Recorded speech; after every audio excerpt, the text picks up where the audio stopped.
Bienvenida, bienvenido una vez más a una lección, en este caso sobre el órgano más desarrollado del sistema nervioso, y nos estamos refiriendo, como lo ves en el título, al cerebro, con este primer estudio o acercamiento acerca de la configuración externa, esto es, su morfología y sus características anatómicas. Es por ello que, como verás, el contenido se organiza para esta lección con los aspectos generales y luego daremos paso ya propiamente tal a la estructura del cerebro. También estudiaremos las superficies o caras, que para el caso de este órgano son tres: cara superolateral, cara medial y cara inferior o basal.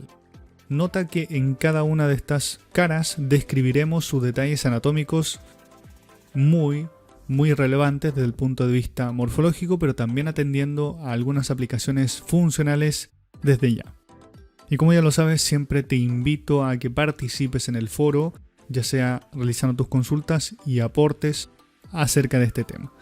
Comenzando entonces por los aspectos generales, verás que el cerebro es, como ya fue definido, el órgano o la parte más desarrollada del sistema nervioso en general. Dicho sea de paso, acuérdate que esto es lo que nos diferencia a ti, de mí y del resto de las personas. Es esta parte de nuestro cuerpo que nos hace distintivos como seres humanos y también distintivos entre nosotros mismos.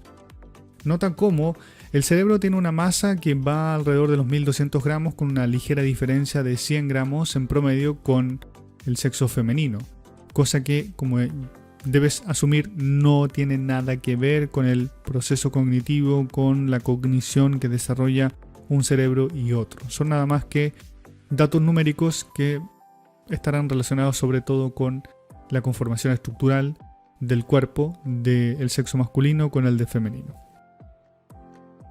Este órgano se encuentra contenido en un espacio que es más o menos reducido, porque claro, la cavidad craneana, el cráneo, que aloja al encéfalo completo, entiéndase no solo el cerebro, sino también al tronco encefálico y al cerebelo, es un volumen limitado. Los huesos no se pueden desplazar hasta cierto punto cuando ya alcanzan su máximo de tamaño.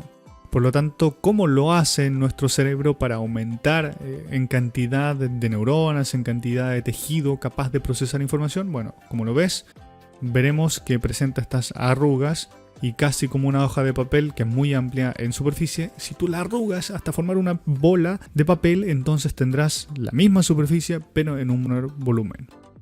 Vamos a continuación a ver que la corteza, de hecho, que es la parte externa del cerebro, contiene un gran acúmulo de somas o cuerpos neuronales, por lo tanto es sustancia gris y, como ya lo sabes, para el caso de este órgano, pertenece al sistema nervioso suprasegmentario.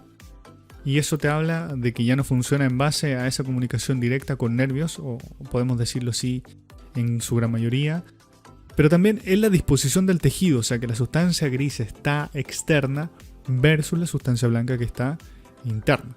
Y esta sustancia gris externa, que se llama el córtex, también en ocasiones llamado el pallium cerebral, representa nada menos y nada más que el 40% del peso total de la masa encefálica del cerebro. Y si tú extendieras esta superficie de la corteza, tendrías alrededor de 2 metros cuadrados de superficie, lo cual es bastante.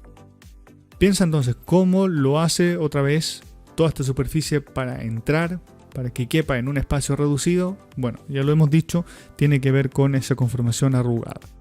Estudiamos ahora en este primer capítulo la estructura del cerebro general, también atendiendo a los lóbulos.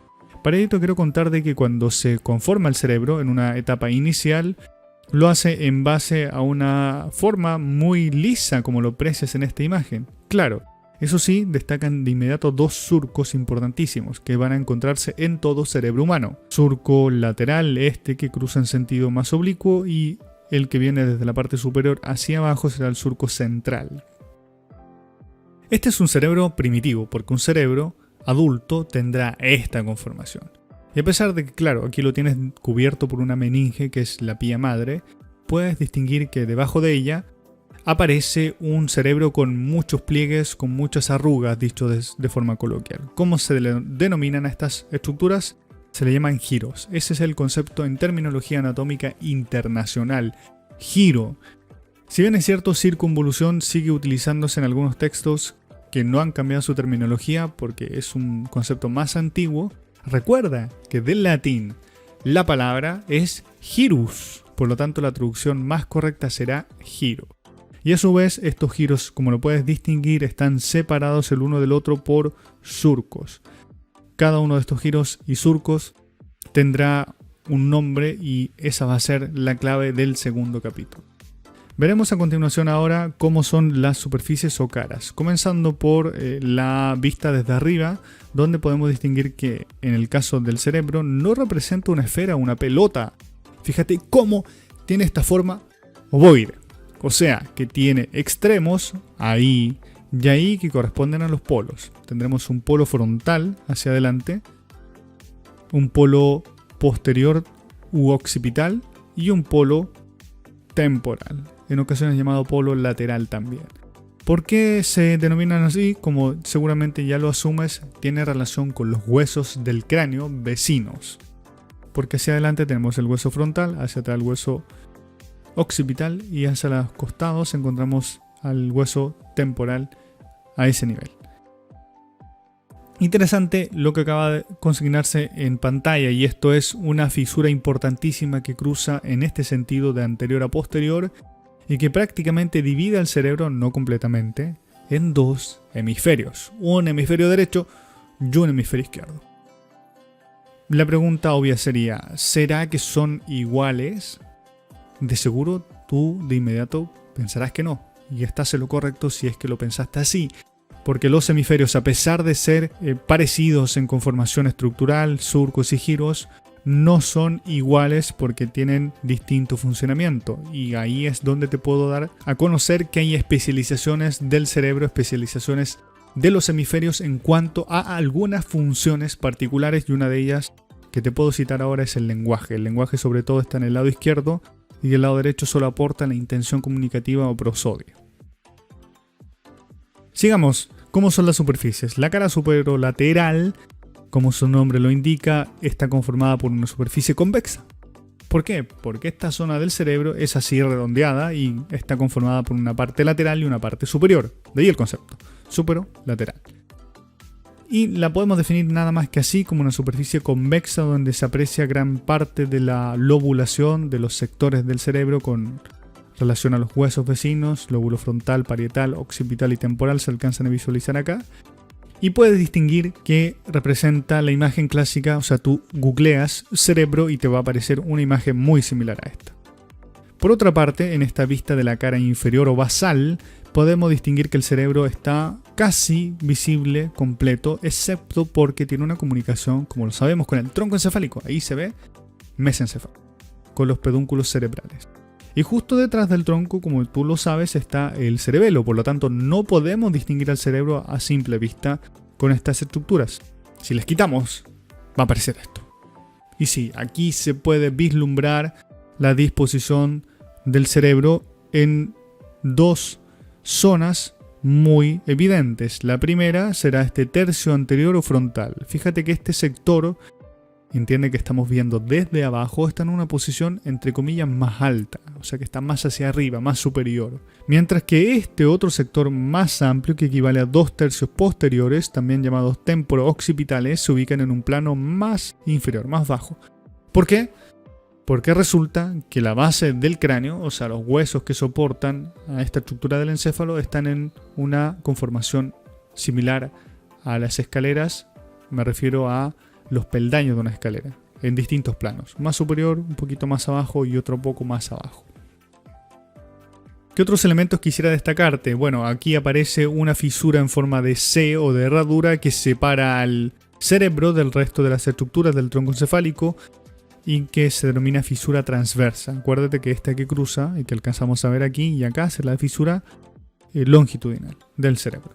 También podemos distinguir que justo por delante del mesencéfalo encontramos un espacio cuadrilátero que estoy marcándote aquí en la imagen. Se llama rombo por la forma cuadrilátera que ofrece, optopeduncular porque se encuentra limitado por el quiasma óptico que lo estás viendo aquí y por los pedúnculos cerebrales que son parte del mesencéfalo.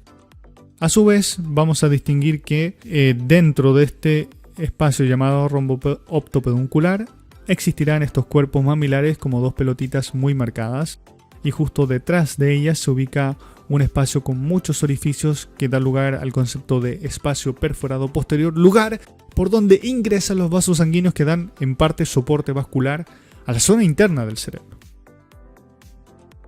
Vamos a ir cerrando con estas últimas dos imágenes, la de la cara medial, dando cuenta de que es una superficie más aplanada.